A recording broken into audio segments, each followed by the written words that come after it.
Let's get some money. From New Money, New Problems, it's the New Money, New Problems podcast, a show for successful professionals searching for the tools they need to navigate financial opportunities and obstacles they've never seen.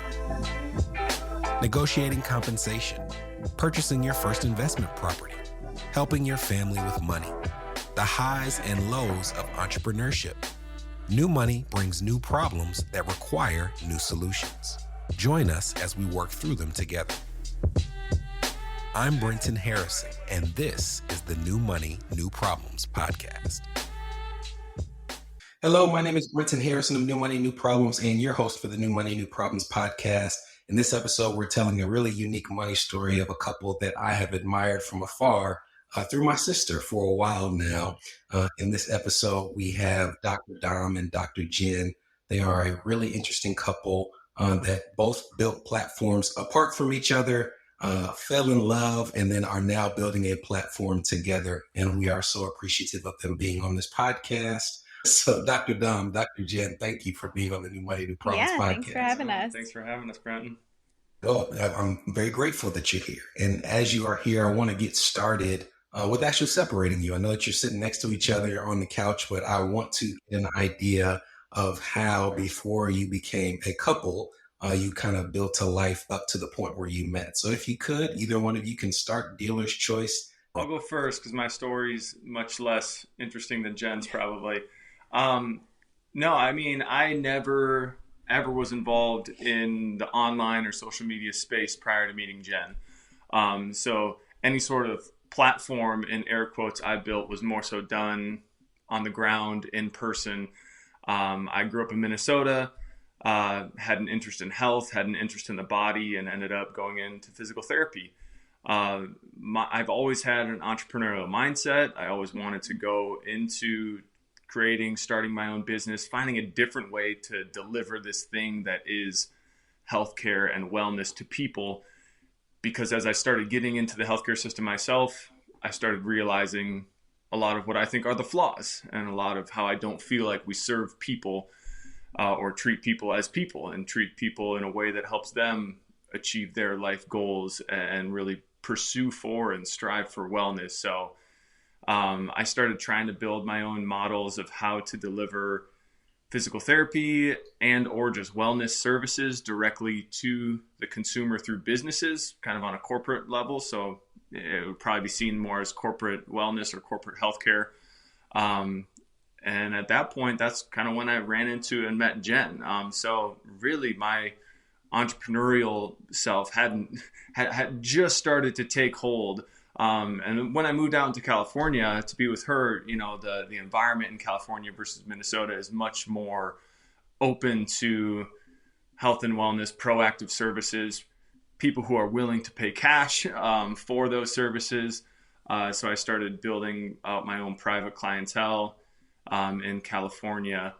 And about 9 months in, once I had gotten my business established and I was feeling great, that's when the COVID pandemic hit and my in-person business suddenly was no more. And I guess I'll pass it over to Jen because that's the point where we kind of started working together more full time. What's funny about my journey is that I never intended to be an entrepreneur.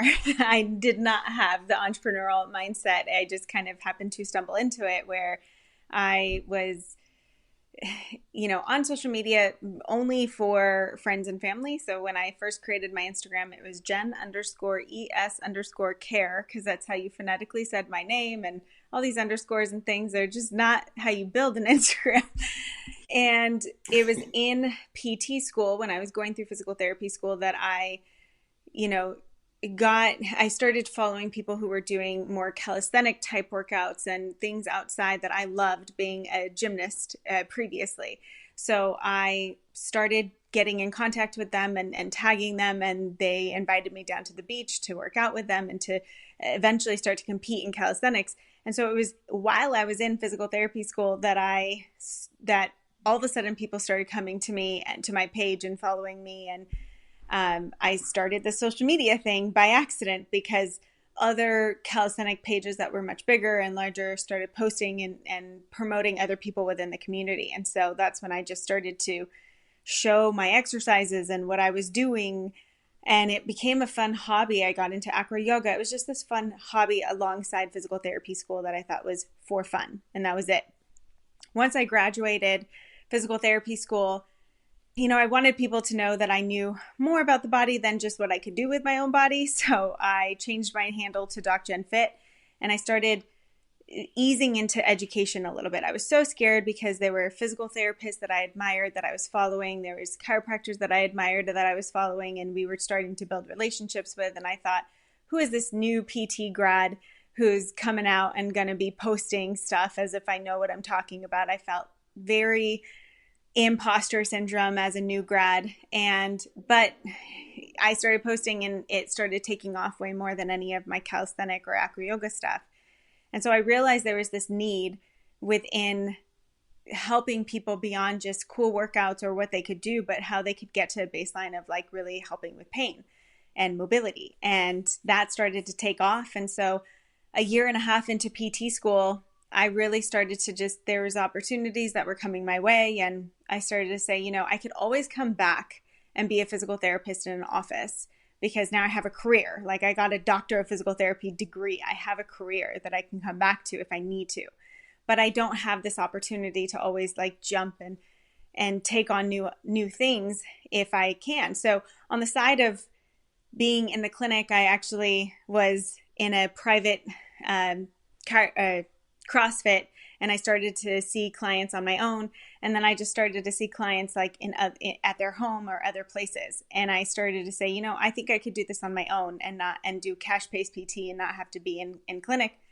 So I quit my job and I set up shop at a gym, and I just started to take on my own clients, and that was going amazing. But then as Instagram was growing, I just decided, who's actually seeing my posts? Are they getting help that they need? What if I created a program where I could put it all in one place of what I know people are asking for and what I know people want?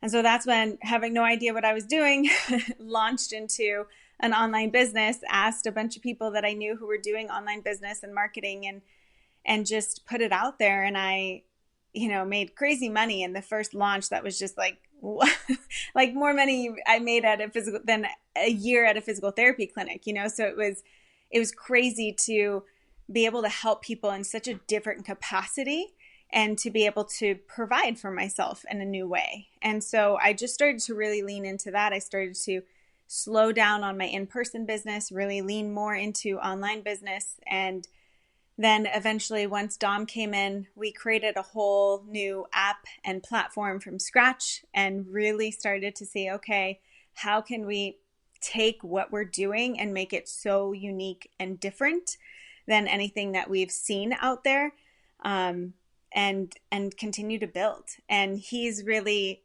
been the driver that stepped in and blown up anything that I thought was possible in expanding it in ways that I didn't know was possible. So again, having that entrepreneurial drive, I would say, and more of like the business organizational person all of a sudden step in and organize my thoughts and my direction a little bit more, really helped to drive what we're doing now today.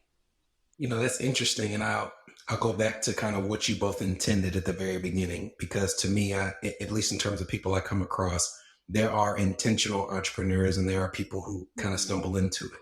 So Dom, you said that like from the beginning, you knew that you wanted to work for yourself. And I'll tell the story. I wanted to be an entrepreneur. Like I never thought of working for someone else for a long period of time. And the reason that I wanted to be an entrepreneur had nothing to do with anything besides the fact that when I was a kid, both of my parents were entrepreneurs and they made it to all my stuff. What was it about the way that you grew up, what you saw that made you want to be an entrepreneur before you maybe even had ventured into the health space? Yeah, that's an interesting question because really neither of my parents were entrepreneurs. I mean, my dad is a family practice doctor and delivers babies, and I knew that I didn't want to do that. And it's a funny point you make because I never saw my dad as someone who was absent because of work. Thinking back, he definitely made it to fewer things than my mom did, but for how busy he was there. Also to that point, I'm getting a little sidetracked, but we have our little son now, our first boy, a second one on the way. And I thank God, I thank my lucky stars every day that I get to be home. We can leave this podcast and go hang out with our boy. And I can't imagine us not being able to just be there with him as much as we want, whenever we want. We can just wake up and be like, you know what, cancel the day. We're going to go spend time with our son today. And so you bring up an amazing point there. I think the thing that drove my desire to go into kind of an entrepreneurial path was the holes that I saw. And so I don't know if it wasn't until I got into the healthcare space, I started seeing some mentors out there of mine that were starting to fill these holes, that were starting to do healthcare and do physical therapy in a more proactive way. And in a way that I felt and I thought helped people significantly more, ended up reducing their healthcare costs when it came out down to it, even outside of insurance. Like, yeah, the things that we do may not be covered by insurance, but I think it actually costs you less when it comes down to it because of the benefit you're going to see down the road from being more proactive about your health. So I just knew that there was such opportunity there for myself and for the people, the members, the clients that I would end up serving down the road. And I think that was my real driving factor, was that I don't feel like we fully serve people in a proactive manner in the healthcare space. So Jen, from your perspective, you are on the other side of the equation where you had intentions of like working at a clinic and people are responding to what you're doing in a way where they almost like forced you into entrepreneurship. So, or I should say, you were so successful that you're almost like, well, I guess this is what I do now. I don't know if that would be the correct way of describing it. But what is that feeling like, where that's a very daunting thing? My sister and I talk about this all the time because I would also categorize her as like stumbling into entrepreneurship. When you're right there and you almost get like, for successful reasons, pushed into it. What was that feeling like? Really scary at first. Growing up, I characterized myself as a very shy, introverted person. Like, people would think I was the mean girl in the corner because I didn't ever, like, I didn't talk to people unless they talked to me. And that was my own, fear and barrier of like stepping in and getting to know people. I was just very shy and to myself.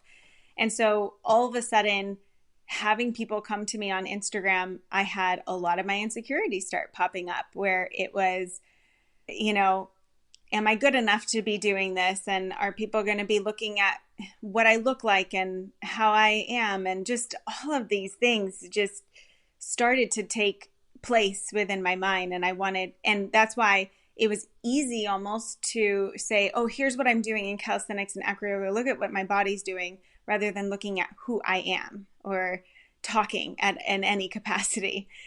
And so it took, when I was about to launch into my first course, I actually was going through a personal development program. And I was super resistant to this personal development program because I thought I grew up happy. I grew up with a great family. Like, I don't need this. There's other people with a lot more trauma than I've ever had. But you don't realize where your insecurities are really coming from, and what, just little things can add up into who you are and how you present yourself. And so it really helped me to step out of me, out of my box, out of my insecurities, and just show up fully in what I was passionate about and what I really believed in. So it was just this different experience of like, what can I bring people that I know can be beneficial, that I know can help, and that I know can be different, and really leaning into what I know to be true and what I know can help people. And it was just, incredible to start to see those changes within myself, and then ultimately see the changes from other people. I don't think there's many things that are more rewarding than being able to like monetize a passion. But the key word in that is monetize. And, this is a money podcast. So I have to ask, as you all are growing up, as you all are discovering those passions, do you recall the first time that you realized that either money existed, or how powerful having it was or not having it was? Yeah, also a great question, because being people that both went to grad school, you don't really understand what money means or what the numbers on the loan documents that you sign means until you start needing to pay it back, and until you start needing to pay your own rent and instead pay your insurance and all these kind of things. I think the money story really hit me probably when I moved out to California. Was the first time that I started to feel squeezed on the tight side of the money end, because I was living in Minnesota. I was doing traveling physical therapy, which you usually make a bit more doing that, because I didn't have an intention of doing it for long. I was signing these 3-month contracts, working, making good money. My rent in Minnesota was like $400 for the room that I was staying in. And then all of a sudden I choose to move out to California. I didn't even have a PT license in California at the time. I was like, I'll move out there. We'll figure it out. We traveled for a couple weeks, basically depleted most of my bank account by the time I stepped foot in California, still with no job, still with no, real plan to get that job. I guess I had some sort of plan, maybe selling that a little bit short, but not to mention I had this woman that I loved, that I was pursuing, that I wanted to show I was capable and able to do all this stuff. And that's when things started to feel real tight for me. I mean, I had to have my mom float me a loan to buy her engagement ring a year later. So it's like, that's the space I was in. And right after I bought that ring, COVID hit and I lost all of my work, So yeah, that's when the power of money hit me on the wrong side of the lens, before we started working together and working ourselves into a space. Jen's always been more on the side of, hey, she had the business and was making good money. But in our early relationship, that's when I was really struggling. Yeah. Things that I can remember is like, we'd get home from like Target or something with my mom, and she'd be like, I'm going to leave the bags in here. Don't bring them in. Don't tell Dad. Don't tell Dad I went shopping. And so it was kind of like this, like, oh, be careful how much you spend, or be just very cautious of it. I mean, my dad, having never gone to college or taking a couple years of junior college, and that was it. And my mom did have her master's, so she did, but she was a teacher. You cap out at a certain point as a teacher. But we always had like 2 vacations. We had a lake vacation, so they bought a boat. So I knew that we were like well enough without being over the top. And so I knew that we were in the middle class. Like I knew that, but always like from my mom's perspective, I felt like money was talked about in a very scarcity mindset way. And that's what I would kind of hear. And from my dad, I never really heard any of that. It was just, especially like when we came up to our wedding and everything, it was like, how much is this? Okay, just give me the bill. Give me the bill. Like he was always wanting to provide. When we went on family vacations, he didn't want to take money from any, like even when we grew up and we now have spouses, he didn't want to take money from anyone. Like he was very much a provider type in that way, where he never talked about the money. He never talked about how much it was. He just wanted to provide experiences. So I kind of got both sides of the coin, but I also got when I was quitting my clinic, I got a lot of fear from both of them as well, of like, because they weren't entrepreneurs. So how are you going to protect yourself, and how are you going to have insurance, and what are you going to do for a living? And so I think there was a lot of fear behind it, and I just had to lean in and say, but this is possible. I'm seeing other people doing it, and I'm getting examples of other people, and I have mentors and everyone now. And so it's possible, and just continue to prove what's possible has been what keeps me going and drives me forward. And I would even just follow up by saying how much my answer to your question shows the privilege that I grew up in. Because my answer didn't have anything to do with my childhood. Because, and looking back, and I think even at the time, I realized like how fortunate we were. We had resources. My dad, went to school to become a doctor, and we had the resources for them to put us in whatever activity we want, put us in that drama camp or this football camp, or take the vacation. And even when I said, I had to have my mom float me a loan, like how many people in the world can say that I just had to go to my mom to like help me buy my engagement ring for my future wife. Like, and that, yeah, played a lot into my early money story, was never seeming to or needing to have the concern about where the money was going to come from. There's definitely a privilege in that, but there also is an element that says, on this podcast, we talk about a book called Mind Over Money. And in that book, they do research where they find that the majority of the way that we feel about money is formed before we're teenagers.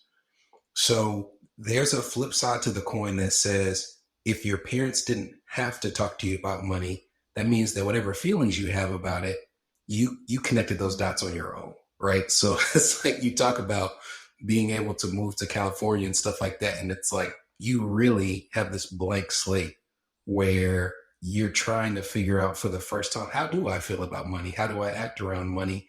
So I think that everybody, good or bad, brings something to it where it's like, oh, I got to work through this in some particular way.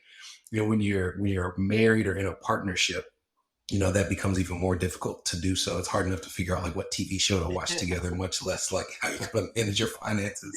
So I do want to ask about that before we go to the break. I know you all met at a conference, right? Describe the scene. Like, was it like somebody was in like a great lighting under a stage somewhere, and you saw, like, how did you meet? Mutual friends? Tell the story. So I came into this, it was like a small physical therapy conference.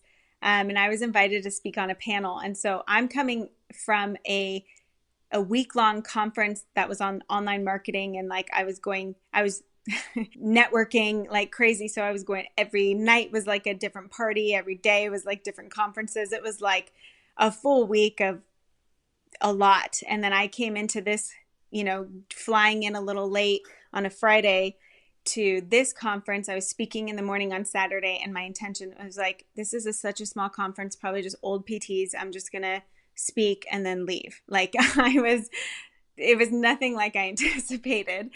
And so I got in later on Friday where they were already doing it was happy hour. Yeah, we were out at a happy hour. And again, like she said, it's smaller. This is where I was building my community. So I knew just about everyone there.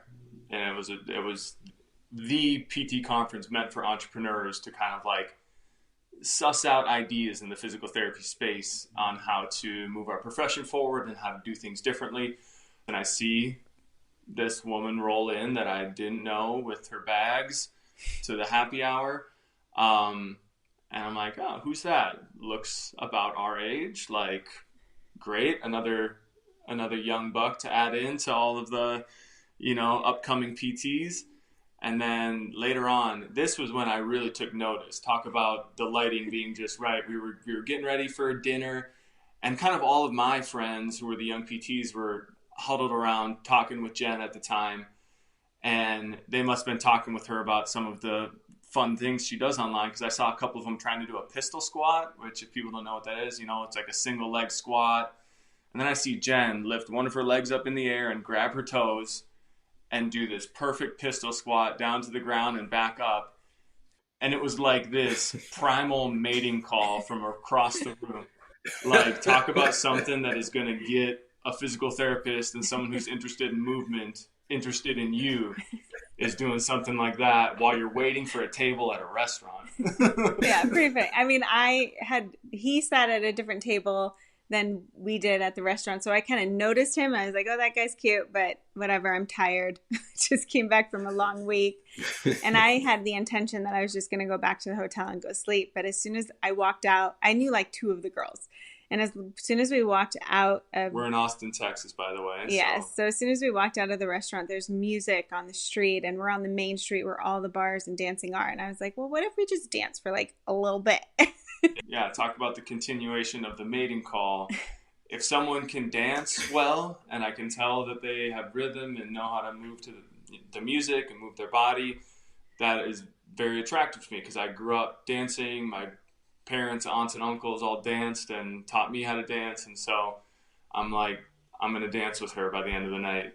Yeah. And so that's how we met. And then I ended up, we talked all night long. I mean, till like 2 a.m. and I had to speak at 8 a.m. the next day. And I ended up extending my flight because the girls were really fun and I wanted to like spend another night with them. Out with the girls. And we ended up, connecting more the next night. And then from there, it was just... Yeah, I came out that was to it. LA 3 weeks later to visit for the first time and moved out to LA 3 months later. And the rest continues after the break. This is the New Money, New Problems podcast, a show for successful professionals searching for the tools they need to navigate financial opportunities and obstacles they've never seen. We'll be right back. Are you wondering what new money problems you might be overlooking in your financial life? If so, we've got great news. We've crafted the New Money, New Problems Gap Finder to identify potential weaknesses in your finances in areas ranging from budgeting, investments, insurance, and even the threat your extended family's finances could pose to your household. Please head to newmoneynewproblems.com/gapfinder to complete it today. Again, that's newmoneynewproblems.com/gapfinder to take the assessment.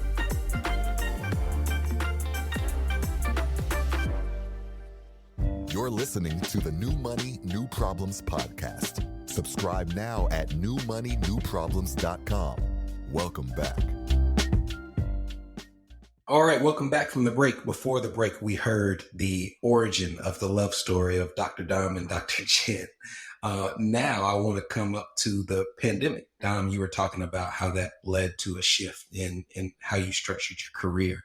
So if the two of you could tell me, when was the moment or what led up to the moment where you first said, why don't we try to do some things together? Well, during that pandemic time, when all his in-person clients just kind of all of a sudden stop, that's when he realized, he looked at some of my stuff and is like, you have like 300, or you say like 800 emails. Yeah, I say a higher number every time I tell the story, but it was like 300 emails unread. There's 301 inbox. There was 300 more in another inbox, and I'm an inbox zero guy. If there's an unread email, it means it's actionable, and there's something I need to do with that email. So seeing that many unread emails gave me anxiety, and I just told her, like, I'm sitting around. I'm just going to comb through all these, get rid of the ones that are nothing, follow up on the ones that could be something. And there was a lot there. Yeah. So he saw a lot of opportunities within, starting to go through things. And of course I'm hesitant because this is now my boyfriend and we weren't married yet. Yeah. Are we stepping into starting to work together? And what does that look like? What does that mean? And is that, I've heard horror stories and, so I was just really hesitant. I mean, that's why I proposed. But starting to like allow him in, and like it was just like little bits by little bits, and then all of a sudden I remember when he pulled this whole like deck together of just organizing like the complete back end of the business, and we had like a team meeting where he went through everything. We had a very small team at the time, and it was just like, wow. This is something I would never do. Like, I do need someone who can be organized and take on business aspect on the back end, or get back to, actionable things that I just don't have the capacity to do. And so it started to just make sense. And we started to just kind of step in, and all of a sudden he's COO, and now all of a sudden we're building more, and we started a podcast together. And again, I love like our podcast when we do it, just him and I talking about a physical therapy pain point or anything. He can explain like the physiology deep within the body in a more analytical, scientific kind of way, where I'm more practical. Like I like to talk about the exercises and like the stuff like that. So I feel like we were, again, a great combination of how that kind of works together and how that molds. And there was a lot of stuff that I was hesitant to take, like, oh, now taking on a podcast, now taking on like more stuff. Like I don't know, but he always promised this is like, we're doing it together. I'm going to help. And, and it's just, again, helped everything to expand so much more. Has there ever been a moment where, because you are still romantic partners, right? So like, I think it's impossible to keep everything at home, especially when home is the office. Has there ever been a moment where it's like, one of you might have been pushing the other to try something, and either there's just a lot more hesitance about this particular thing, or you actually went through and tried it and it didn't work out? And if there has been, like, how did that resolve itself? I mean, I'd say those situations come up, not in a bad way, but they come up, I don't want to say fairly often, but often enough that we have differing views or opinions on something, or I want to try something that Jen's hesitant to try. How do they resolve? I mean, well, she's the boss, so she can just tell me to, nope, not doing that. And we've developed a really good kind of separation of, like, you got to take the emotions out of it when you're talking about the business side of things. Well, and what we did early on too, what I really loved, and sometimes the last couple of months we haven't been good about it, and sometimes it ebbs and flows, but what we started to implement pretty early on were monthly goals. And so every month, at the start of the month, we'd sit down and we'd say, here are our 3 couple connection goals. Like, what are we going to try to strive for that brings us more into connection outside of work, outside of anything else, just you and I? Like, how do we come back into that connection, and what are the actionables that we're going to do every week? And then we go through 3 personal goals for ourselves of, like, what do I want to focus on for me? What does he want to focus on for him? And then we go through 3 personal professional goals that we want to focus on within the business. So, like, to actually be able to see it, and even if I'm not doing it all the time, I'm reminded, oh yeah, that's what my goal is. That's what I want to get back to. That's what I want to be committed to this month. And we'd also have, like, a word of the month that would kind of inspire, like, what is it that we want to feel this month? And connection, growth, integrity, something like that we try to embody over the month. And it really, really helped the separation of business and home, of where those, separations kind of lie, since, like you said, we are working at home together all the time. Yeah, we do Wednesday night date nights. So, we had one last night, and it's like at some point in the meal, we just got to say, all right, no more talk about anything business related. Mm-hmm. Like we got our few bits in, but this is date night. This is us. Yeah, let's leave it. Let's leave it there. As you move towards that balance, that perfect, like, hey, we can take the day off and go play with our son, which, if that's the plan for the rest of the day, we're going to make sure we finish this up as quickly as possible.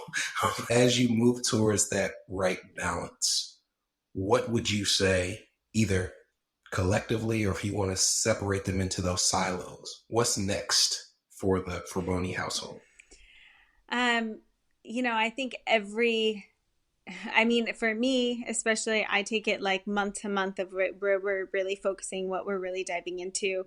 And almost every week too, every Sunday, we try to sit down and, like, what's our focus of the week? Where are we going? Making sure we have, like, our set schedule with our nanny and my mom who helps. And this is what they're doing. This is when we're really getting our work chunk in. If we need more work outside of that, how are we splitting it up? Time between us two. And so we really are, like, it's a day-to-day thing. Sometimes it's a week-to-week thing.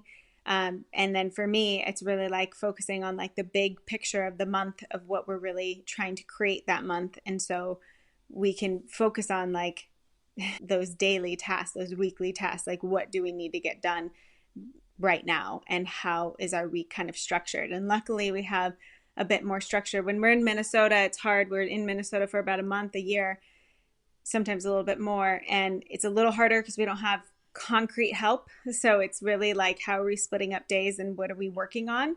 But when we're home in California, we really try to be very diligent, where we luckily have that help 4 days a week. And so we use it to our advantage as much as possible.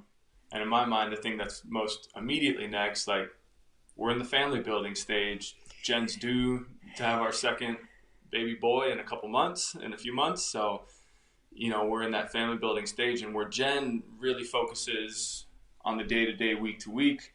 Sometimes, in my mind, especially being on the financial end, I kind of like to have that 6 month, 1 year, 5 year mindset a lot of times. And what are we doing to help set ourselves up? And what am I doing to help set our kids up? And so I'm in the phase a lot of the times of, how am I setting up their college savings? How am I setting up some sort of investment account, custodial investment account, so that they can have some money when they're 18, or getting a Roth IRA started for them by making them a model for our business. And I mean, really next step business side is scale.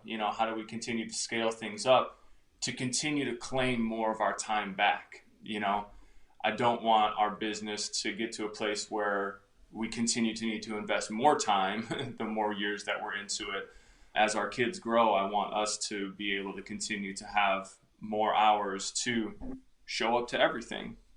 Yeah, I talked on the podcast in the past about the way that I choose to live my life, and I agree with you. There are some things where it's like I am not willing to take on any task where improving that task requires increasing amounts of time. Like I'm okay giving it at the beginning, but like it needs to be when the return comes, I have the ability to step back more and more.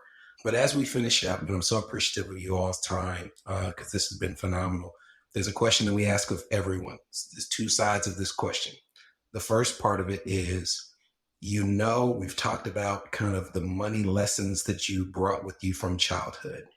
And there's something that you brought with you where it's like, that this doesn't serve you well, right? This is a part of your personality when it comes to how you manage finances, where it's like, if this isn't managed, we're in trouble.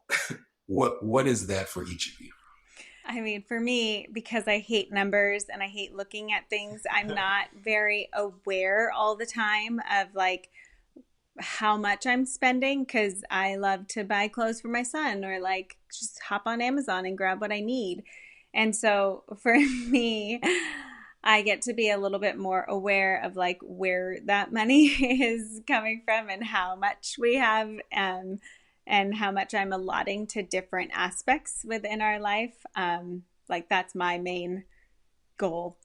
Yeah, I'm glad you brought it up. I'll dovetail off her answer. But she's the one who, when I bring up budgeting or financial discussions, business or personal related, I just see I see her shut off. There's a glaze that comes I'm over. like, no, I need you to focus for 5 minutes. That's all I need. And I'd say for me, that's a great question. But the first thing that comes to my mind is, I would almost say, is the lack of concern about money. And I don't think that that's been serving me super well.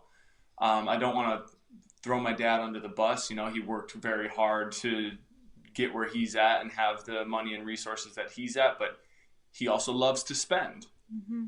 And I think that there are some of those same tendencies that live inside me that says, we can buy it and we'll figure it out. We can, spend that money and whatever, like it'll work itself out, where having a little bit of extra care in how I think through those decisions could serve us significantly more down the road if we put those resources to something different.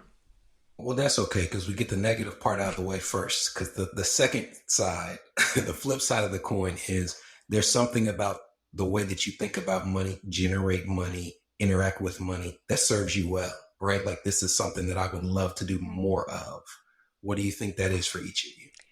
Oh boy. I mean, for me, it's just continuing to focus on like the passion of what we're doing, what we're providing. And I like, people have said, well, you tried it and you can always move on. And I said, no, like that's not my option.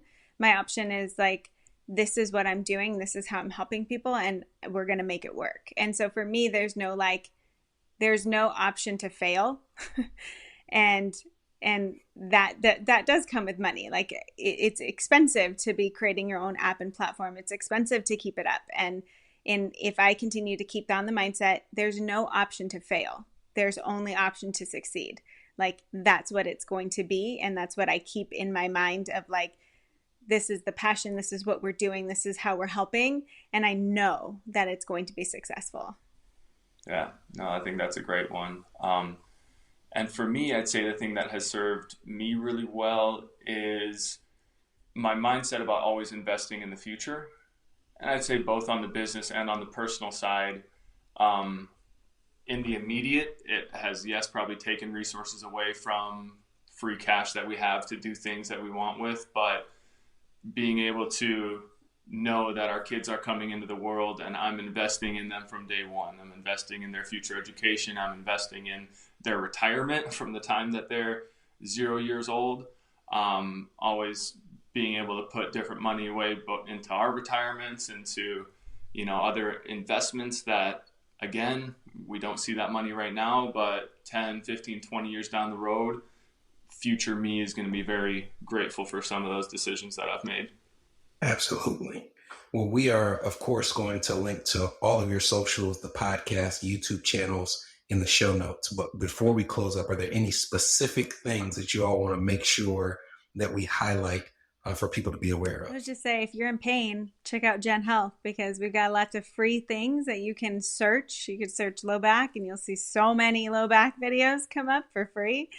So, I mean, you don't, that's my passion, right? You don't have to live in pain. You don't have to rely on passive treatments because that provides passive results. So we have all the active treatments that result in long-term relief, and that's what we're committed to doing, and that's how we help people. And we have full programs and plans that take people through small daily things, 10 minutes a day, that has resulted in really incredible success. So I'm excited to continue to see it grow, and if people need to check that out, just gen.health.